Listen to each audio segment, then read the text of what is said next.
FM 100, today's best mix.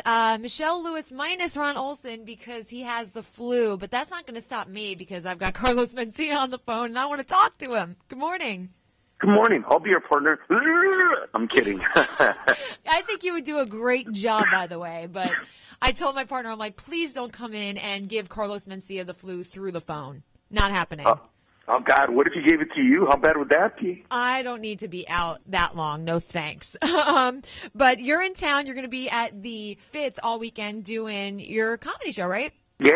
I'm gonna be at the Fitz tonight and tomorrow, having a good time. Haven't been in the area in a bit, so I'm really looking forward to having fun. And it seems like the Fitz seems like a cool, really fun place to hang out. Yeah, and I hear that you're a foodie, so you better at least get some good food in while you're here.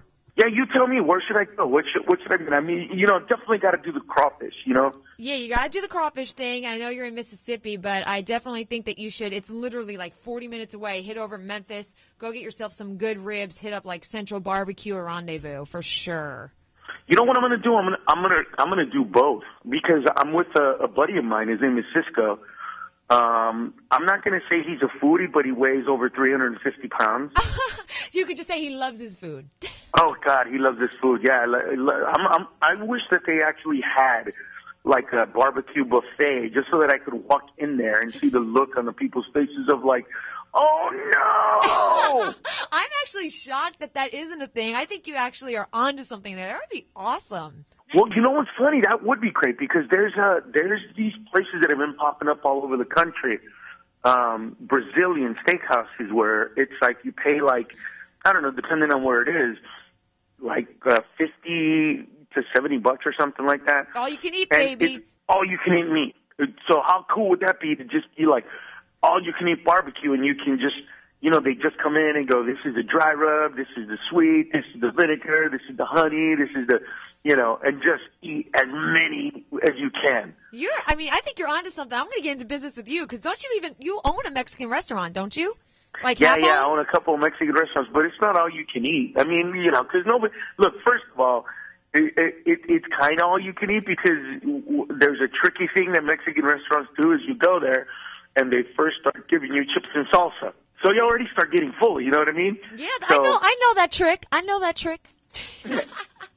I got to say, though, as we're talking about all this food, now you've got me hungry. You look great, by the way. You've lost so much weight as we sit here and talk about food. I know. You know what it was, man? Here's what happened. My friend's overweight. He got diagnosed with diabetes. Oh, wow. And, so he's about to go under because he didn't take care of himself. I told him to, he didn't. He's about to get a toe amputated. And I'm there with them. They're about to take him into the operating room. And, I look at him and I said, man, I told you to take care of yourself.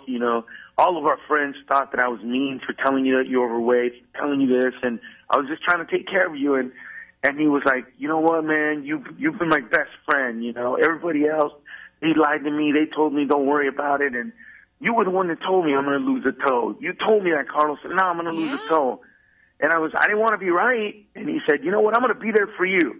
And I go, thanks, bro. He goes, just so you know, you're fat too. And then they took him away in a gurney. And I was like, are you serious? Talk about pulling the blinders up on you, Oh, my goodness. Could you imagine, like, how hard that hit me, man? This guy's about to get his toe amputated, and the last thing he tells me, well, he's kind of a little woozy, so I know that it came from a real place in his heart because there was no filter, was like, dude, you're not that far off. Yeah, and it's a near and dear thing to me, too. My father had diabetes. He's gone, so that's a wake-up call, for sure. But there's nothing better like your friend Woozy, half under, going, you're going to lose a toe next to wake you up. No, it's cool. But there is an incentive, for a man anyway. Every 20 pounds that you lose, you gain. Every 20 pounds you lose about an inch and a half in the waist, but you gain an inch somewhere where it really, really counts for a man. I was going to say, which way are you going there? Are you telling me that you're 10 times better in bed now? Pretty much, man. Well, so I lost 75 pounds, so if you do the math, And now you're an animal. I am a beast. You just went there. Well, I do want to get to your show real quick. I just want you to be able to tell people what they can expect to see when they go see you. And I'm assuming that you get some of your comedy from being the 17th kid out of 18, which is cray-cray, by the way. By the way, I am the 17th of 18 kids. My mother never had periods. She just had people. I know that's where you get a lot of your routine, I'm assuming.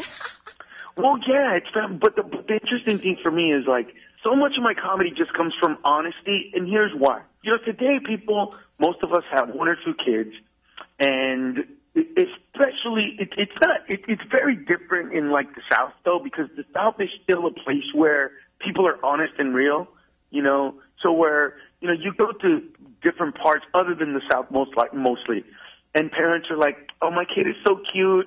And they show you a picture of their kid, and you're like, that kid is not cute. The one thing that is awesome about coming to the South, they don't do that. Like, you'll be like, hey, man, you know, you got kids? They're like, yeah. But they'll tell you, hey, you know, he ain't that good looking, though. You're like, what? Oh, my God, you're, like, telling me the truth about your kid. Yeah, I ain't going to show you a picture. I don't want to scare you. There's a different vibe here about being honest. It is, and I've always said to myself, what if I have an ugly baby? That happens. Not every baby is cute. It's just fact. No, this is a fact. Look, I have one kid. I'm one of 18 myself. I have one. He's 8 years old. He's a good-looking kid. I am so afraid of having another one because I know this next one's going to be ugly and dumb, and I'm going to be that dad. But the odds are in your favor. The odds are in your favor. If you have one cute kid, the odds are you're going to have two. I don't know, man. I'm afraid that he's going to be ugly and that the next one is going to be, like, dumb. And I'm going to be that dad that says, hey, man, why couldn't you be more like your brother? No. I think you're going to be a good dad.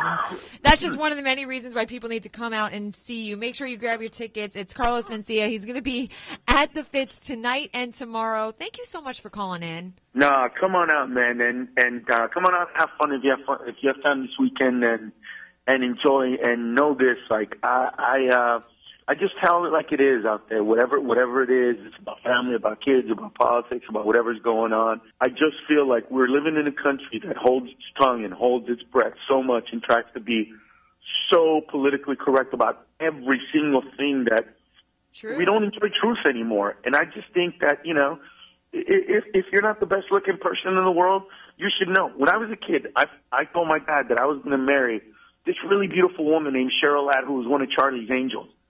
And my dad said to me, well, you better have a lot of money.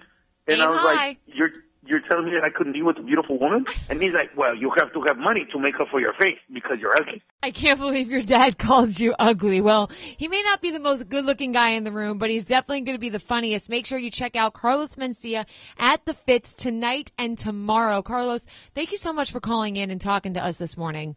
There you go.